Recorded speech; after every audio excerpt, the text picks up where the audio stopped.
UN urges Turkey to investigate possible war crimes in North Syria. Turkey rejects unfounded allegations by the UN against Syrian opposition groups affiliated with its armed forces. The United Nations has urged Turkey to investigate possible war crimes and other rights violations it says were carried out by armed groups in the area of northern Syria it controls.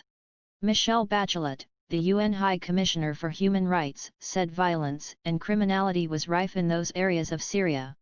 In a statement on Friday, Bachelet's UN Human Rights Office, OHCHR, said it had noted an alarming pattern in recent months of grave violations, having documented increased killings, kidnappings, unlawful transfers of people, and seizures of land and properties and forcible evictions without any apparent military necessity.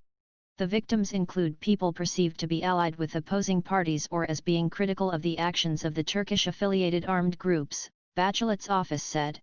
Increased infighting among the various Turkish-affiliated armed groups over power sharing was causing civilian casualties and damage to civilian infrastructure, OHCHR said.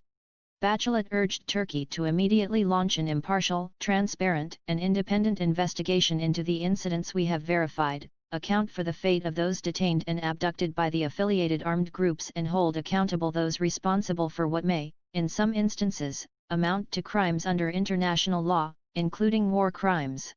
Bachelet's office said from the start of the year until last Monday it had verified the deaths of at least 116 civilians as a result of improvised explosive devices and explosive remnants of war, while a further 463 civilians were injured.